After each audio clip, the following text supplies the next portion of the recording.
Buckle up, it's the Insurance Dudes Podcast. Boom! Oh, that's pretty in sync.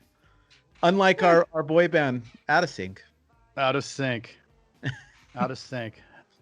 How you doing, Martina? Martina Brugnoni. Did I say it right? Yes. You nailed it. That never happens. It never happens on our end either. No. So, I'm good, though. How are you guys doing? Awesome. Welcome to the Insurance Dudes Podcast, the world famous Insurance Dudes Podcast. Now over 200 episodes strong on iTunes and all the other ones. Yeah. Yeah. So I'm honored. Yeah. Oh, I can tell. I am. Well, so you're no stranger to the insurance world. You're after you got out, you went to SUNY, huh?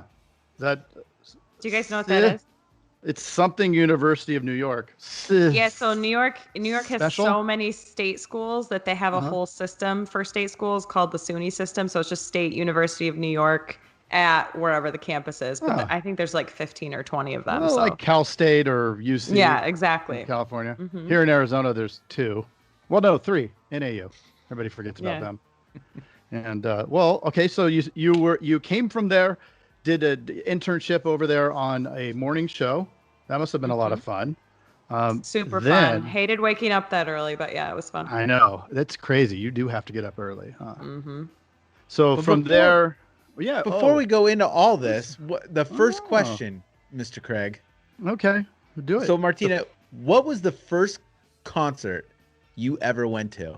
And take us back. Hopefully it's like Barney or something. No, it wasn't Barney. I think I was in 7th grade, and it was Fall Out Boy. Oh, nice. Fall Out Boy. Yeah. First Fall Out Boy. Good times. Yeah, kind of embarrassing, but that was it. Potentially they were good. The final Fall Out Boy. Yeah. Where did you see him? I saw him at this venue that was actually like, I want to say it was like 5 minutes from my house, and it was on a Wednesday night, which was obviously a school night.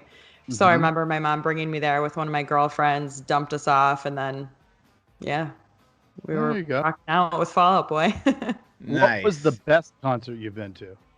Your favorite of all time? I've seen Rihanna a lot. I love Rihanna, but I also, the best one, easy, hands down, the Jonas Brothers did their tour this past year, and my little sister's a huge fan. So for Christmas, I got her and my older sister, all of us, like these VIP seats in Dallas. So we were literally like 10 feet away from them the whole time. It was crazy. It was that's cool. Mm-hmm. I heard they're great. They're really good, and That's you always think of them as like such a little teeny bopper band, but they're really actually very put on a good show. Adult talented, Well, it's about putting on the big production, right? It's a big deal. It's not like going to a punk show. Mm-hmm. Cool. Okay, so let me get back to what I was into here, if I may, Mr. Please do, Jason. Mr. Craig. Please do. So after this internship, State Farm. So this is your break into the beautiful and wonderful world that we all know as insurance, the insurance industry, cutting edge, always fast, quickest with the technology, exciting. And I know Big Red has some really powerful technology under the hood when you're doing quotes. Still in DOS, I think. I don't know. Yeah. I don't know. Oh, well, okay. So that's June. That was back 2009 to 2014. Then you jumped into YPC Media. And I think a lot of people in our neck of the woods, which we won't talk about, know that name, YPC Media. I did. I think Mr. does. So you were there for a long time, 5 years. 5 years. I was there for 5 years, yeah. Or loyalist. If you did the Enneagram, I bet you're the loyalist. And, no, I'm not. I'm the... I think it's number 8. I don't remember what it is. Oh, 8. That's what Jason is. Jason's what is it? What's it called again? The Challenger. The Challenger. He's the Challenger. I'm 7, the Enthusiast. I might be thinking of a different one. I know I'm 8 for something. Maybe that is it. But anyways, so many different things. Yeah. I was looking into it last night. This is totally derailing the conversation, but man, I was searching around for all the different ones. Me and my wife are going through, and then you fill it out, and man, that is a long. It's hard to keep track of. Yeah. For sure. That's funny though. I'm a 7. You're a 7 with a second as an 8. You're an 8 with a second as a 7. So that's why we're good balance there. And then you said, I'm going to do it on my own. I'm going to take. I don't want to have to work as much. I want my own business, and I am going to go and open a marketing company. So here we are. Talk to us about this journey. I love it. Where do you want me to start? Back at State Farm? Yeah, let's go there. Yeah, what did you learn there? I learned a lot there. So my dad worked, he was like I really don't know exactly what he did, like what his job title, and it kills him. We used to call him a claims officer, but he was something up in claims. So I always grew up with State Farm my whole life. And then when I was 18, when I was in college, I wanted to get a job that I could go back and forth to. I was sick of working in retail. I was sick of working in like coffee shops, stuff like that. So I'm like, Dad, like, get me with one of your friends that's an agent and let me go work in the office. So he's like, here, you call him yourself. If you want a job, you're going to call him and you're going to talk to him and get it yourself. So I did. And I started just doing like, basic customer service stuff. And they were like, wow, you're really good on the phone for being so young and inexperienced. And then started setting appointments. And then that was back when, this makes me sound so old, but that was back when like Facebook was first getting really big. And when they first started to come out with like business pages. So he's like, do you want to do this? I don't really know how any of this stuff works. So that's how I really got started doing online stuff for State Farm agents, was for the agent that I actually worked at. And then obviously it's blown up like crazy since then. So in college, I majored in marketing and public relations. So once I graduated, I was like, okay, I want to actually get into marketing. That's what I enjoy. That's what I love to do. I love doing sales. So I started working at YPC Media. I was hired at YPC Media as the assistant sales manager. So there was a sales manager. They had never had an assistant sales manager, but they needed one. And so I started doing that. I absolutely hated it. I hated training. I hated managing all that stuff. And I remember one day the sales were really, really down. And I'm like, I can't wait for you guys to figure this out anymore. So I just picked up the phone and I started doing some sales. And then I remember our CFO came up to me after like 2 days where I was doing sales. And he's like, are you starting to do the math? And I'm like, what? He's like, do you see how much money you could be making if you were to go into sales instead of this assistant bullshit? And I'm like, yeah, you're right. So I started doing sales, and then kind of the obvious move for me, because we had already had a couple reps there that were working with State Farm agents. So I'm like, oh, I got this. I know State Farm better than you guys do. Like, watch. So I kind of just went out, and I remember I picked my own market, because the two guys that were doing it before kind of had, they were working with a lot of like the Texas agents and Georgia and all that. So I'm like, all right, I'm going to go somewhere that like you guys, I think, are a little too scared to do, which is New York City. So I just started printing out a bunch of agents in New York City, ended up talking to a very, very big agent there who's still a very close client. And he ended up giving me a ton of referrals. So it just kind of grew from there. So yeah, that's why I was there for 5 years, because it took a while. Yeah, it does. It does take a while to fill up that pipeline, and just get it humming along. But once it does, it's great. Yeah, and it kind of went from, I'm just doing marketing with these agents to starting to get invited to present at study groups. We ended up hosting our own conference with a bunch of agents. I ended up needing to hire and train a team underneath me. So it really got very big, where the company built its own insurance department just based off of, the other guys that were doing it and myself growing the program there. Oh, that's awesome. Congratulations. Yeah. And you should never feel old if you're in the room with me. And I know that Jason wanted to drop this joke. I did. And I saw him just like, I was old when Facebook. I mean, Craig remembers the first computer, right? Right. Yeah. The abacus. They're like, we have this new thing that we can do math with, and it's called an abacus.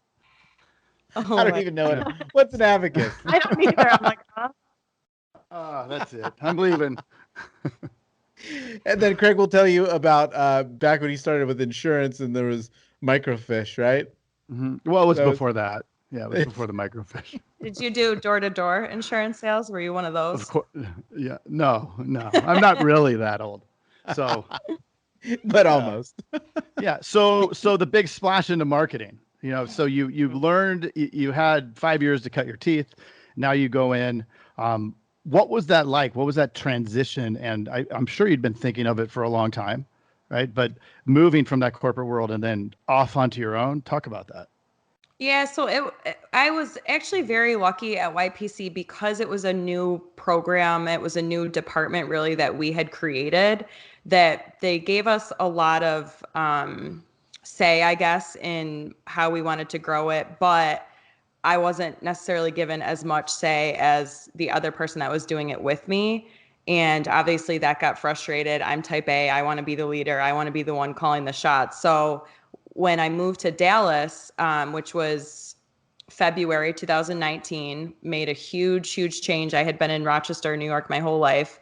And, things just started to, it sounds dramatic to say unravel, but unravel even further with my relationship with them. And I was kind of like, you know what? I am the one that my clients want to work with. They trust me. It's not the company's name. It's that they want to work with me. And I know that if I were to do this on my own, that I would be successful because I have that much confidence in myself, but also in my relationship with my clients. So the biggest struggle there was not getting clients. It was getting out of a non-compete that I had signed when I was 24 years old and had no idea what I was signing. So obviously had to get an attorney, crazy expensive, months of back and forth. It was a huge loss for YPC financially. So they weren't just going to say, yeah, here, go take all your clients, have at it. So it was kind of a back and forth of that. And then I think the other big struggle was I had moved to Dallas, and the two girls that were right away without any hesitation, yes, we're joining this company with you, they were in New York still. So not only are we building a brand new company, we're doing it remote. So I'm teaching these girls an industry that they're not as well versed in as I am. They have Marisa, one of the girls, had come from a State Farm background. She was working at Northwestern Mutual, so she definitely had insurance experience, but not within the marketing side of it. So training them and teaching them what we were doing from Dallas while they were in New York was really, really tough, but they're just really awesome, hardworking, very smart girls. So, it kind of worked out. And then I ended up getting one of my old team members from YPC, Elena, came down to Dallas with me, and she also started working with Uptown, hired a couple other salespeople, a couple other operations people, and here we are. Here you are. Here we Love are. it. And was how big of an impact was COVID? Not at all. Perfect. I don't want to say not at all. The biggest thing I think was just kind of being there for the agents and understanding that a lot of them were putting their marketing on the back burner. Not that they were like canceling it, because there was a lot of shopping going on, but they were kind of like, hey, I can't do our meeting this week. I've got XYZ going on, so just, we just kind of had to be there for them in the background and kind of wait it out while the agents kind of dealt with all the stuff that they were going through, which was, I think, a lot more. Yeah. A lot of uncertainty for sure at first. There was uncertainty. Yeah. I mean, it was nuts. And like, we launched a telemarketing company in the middle of all of that. And we're able to actually, I mean, I thought it performed much better than we had even anticipated. And I think it was pretty fortunate because there were a lot of people at home. Contact rates just went through the roof, so from, on the retail side, just reaching out, it was good. But that's it. If you have the right strategies in place, when the world's biggest event happens, you're in good shape, and so it was good for both our agencies and launching that. We were a little like, oh shit, maybe that was bad timing, but yeah. I mean, the marketing was totally fine. I had also started a recruiting side of the business in February, right before all this hit, and that absolutely blew up in my face. The licensing places closed down. All these people were just, we can't have you come in for an interview. So that just completely didn't pan out. Well, I want to get a little bit into the marketing because all the insurance dudes love talking about the marketing. You have a crazy amount of experience. Can we go through a little bit of some strategy tactics or anything that some big stuff that maybe somebody hasn't dove highly into marketing, an agent? Yeah. What would be starting from like 101? What would so you want me to do specific to State Farm agents or just in general insurance agents? Because we only work with State Farm agents, but I am obviously familiar with an independent, those other companies. Yeah, I would say I think, I mean, this is my take. I could be totally way off, but I feel like the captive agents have it harder. They're in a smaller box where they can only do so much. Where if you take some of those smaller box tactics, throw them in the independent world, it's like, wow, that can really work, because now not only can they do this, they can add on 20 other things that captives aren't allowed to do. So let's do something a little bit more geared towards captives. Because I think that, I think everybody could use that advice. Yeah. So, all right. First thing, you have to know your market and you have to have realistic expectations for your market. If you have a friend that's in Las Vegas and they're getting XYZ result, and you're in a suburb in Pennsylvania, the middle of nowhere, and you think, oh, my friend is getting this amount, can you do this for me? No, you have to understand the realities of your market and also the realities of the internet. I think having realistic expectations, being in an industry where there's so many different companies out there that are always calling and promising you, hey, we're going to guarantee you this top spot. We're going to guarantee 500 zillion leads.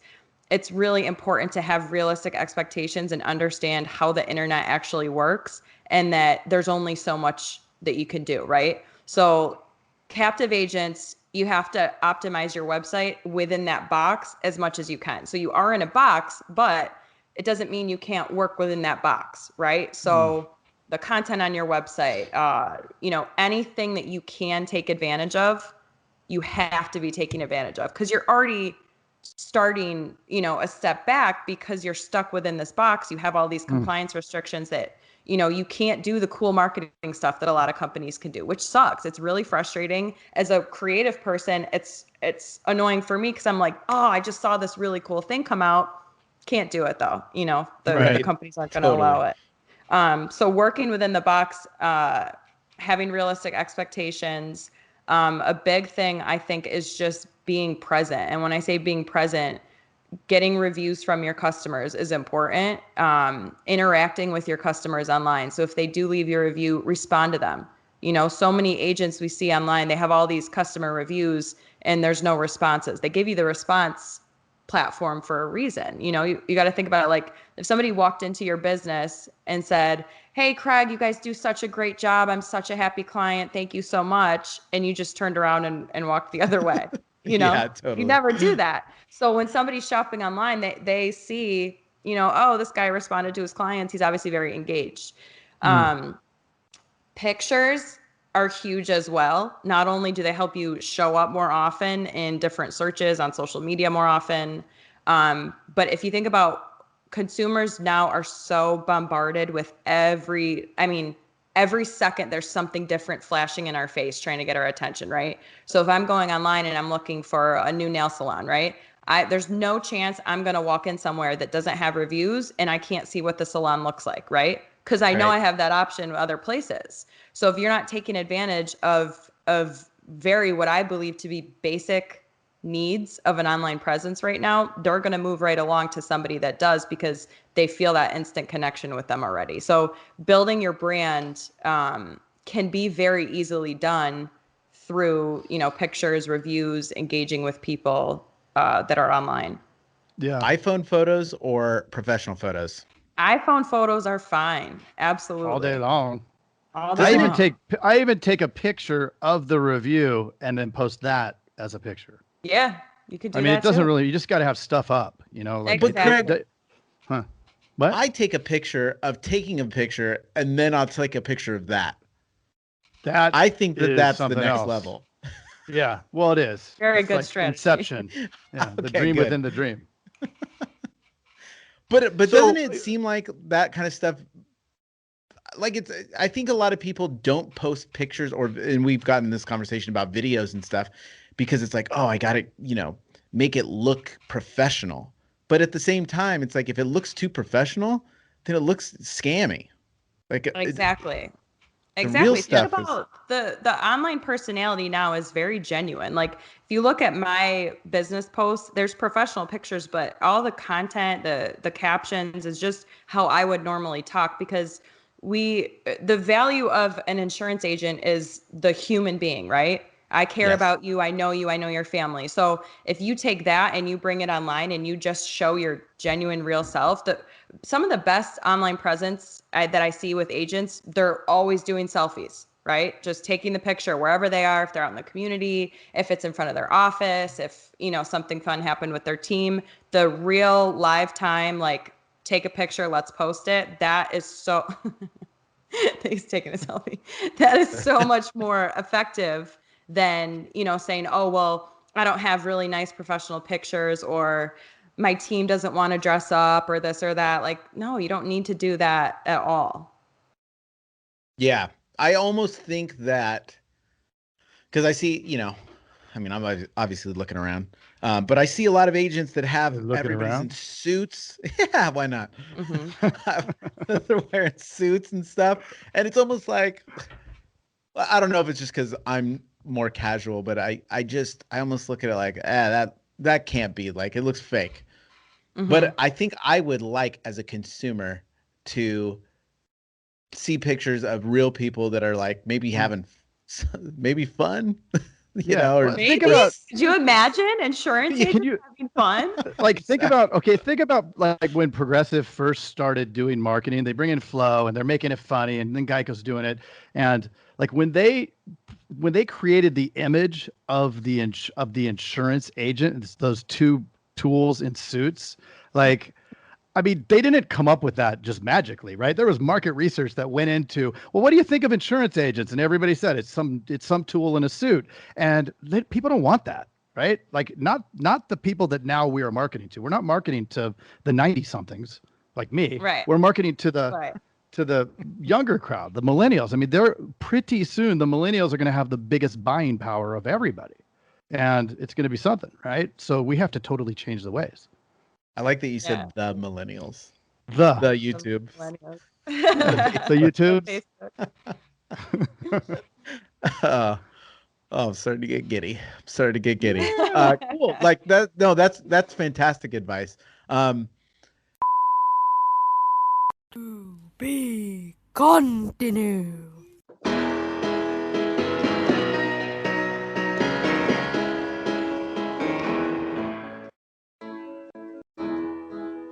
The insurance dudes, don't turn it off, man, that really be rude. We're dropping knowledge on the radio, so just turn it up. So we put together a little webinar from all the things that we've learned, right? Yeah, totally. I love it. It was a lot of fun doing it, putting it together, and there's some really good stuff in there.